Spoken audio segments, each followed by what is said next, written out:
அனைவருக்கும் வணக்கம். சற்றுமுன் வெளியான முக்கிய அறிவிப்படி குடும்ப அட்டைதாரர்கள் அனைவரும் பயன்பெறும் வகையில் அவர்களுக்கு உதவித்தொகை வழங்குவது குறித்தும், மேலும் ரேஷன் கடைகளில் வரப்போகும் புதிய மாற்றங்களும், மேலும் ரேஷன் அட்டைதாரர்களுக்கு புதிய சலுகைகள் குறித்து முக்கியமான அறிவுகள் வெளியாகியுள்ளன. இதை பத்தி வீடியோ நம்ம போறோம். வீடியோவை கடைசி வரைக்கும் ஸ்கிப் பண்ணாம பாருங்க. வீடியோக்குள்ள போறதுக்கு முன்னாடி இந்த வீடியோ லைக் பண்ண பிடிச்சிக்கோங்க. இப்போ அந்த சேனலுக்கு ஃபர்ஸ்ட் டைம் இருக்கீங்கன்னா சப்ஸ்கிரைப் பண்ண பிடிச்சிக்கோங்க. கூடவே பெல் ஐகான் பிரஸ் பண்ணிக்கோங்க. வாங்க வீடியோக்குள்ள போகலாம். முதலாவது அறிவிப்பாக தமிழ்நாடு ரேஷன் கடைகளின் முறைகேடுகளை தடுக்க அரசு அதிரடி நடவடிக்கைகளை மேற்கொண்டு வருகிறது. அதன்படி ரேஷன் கடைகளில் ஏதேனும் முறைகேடுகள் அல்லது முறையற்ற செயல்பாடுகள் நடந்தால் பொதுமக்கள் உடனடியாக புகார் அளிக்கலாம் என உணவுத்துறை அமைச்சர் வெங்கட்ரமணன் தெரிவித்துள்ளார். பொதுமக்கள் தங்களின் புகார்களை தெரிவிக்க 1967 என்ற பிரத்யேக உதவி எண் அறிவிக்கப்பட்டுள்ளது.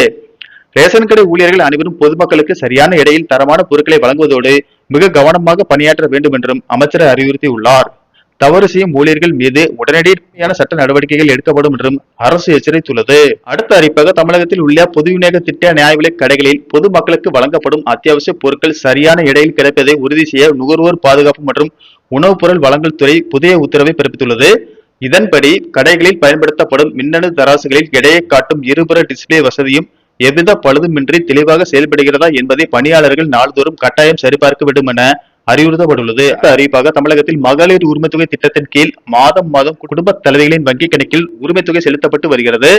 இந்த நிலையில் ரேஷன் கார்டில் கணவரின் பெயர் குடும்பத் தலைவராக இருந்தாலும் தகுதியுள்ள பெண்களுக்கு உரிமைத்தொகை தங்கு தடையின்றி வழங்கப்படும் என்று அறிவிக்கப்பட்டுள்ளதால் பெண்கள் யாரும் கவலைப்பட தேவையில்லை என்றும், இருப்பினும் ஒருவேளை நீங்கள் குடும்பத் தலைவர் கார்டில் உள்ள புகைப்படத்தின் பெயரையும் பெண்ணின் பெயருக்கு மாற்ற விரும்பினால் அதற்காக எங்கும் அலைந்து தெரிய வேண்டிய அவசியமில்லை என்றும் தமிழ்நாடு பொது விநியோக திட்டத்தின் அதிகாரப்பூர்வ இணையதளமான www.tnpds.gov.in மூலம் ஆன்லைனிலேயே சில நிமிடங்களில் மிக எளிதாக விண்ணப்பித்து மாற்றிக்கொள்ள முடியும் என தமிழக அரசு தெரிவித்துள்ளது.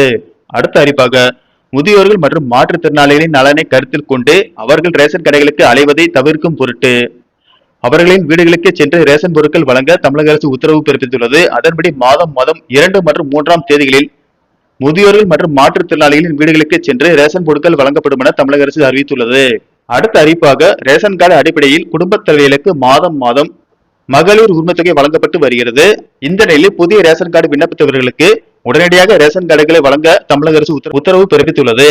மேலும் புதிய ரேஷன் கார்டு பெற்றவர்கள் மாண்புமிகு மகளிர் உரிமைத்தொகை திட்டத்திற்கு விண்ணப்பிக்கலாம் என்றும் அவர்களுக்கு ரூபாய் 2500 வழங்கப்படும் என்றும் தமிழக அரசு அறிவித்துள்ளது.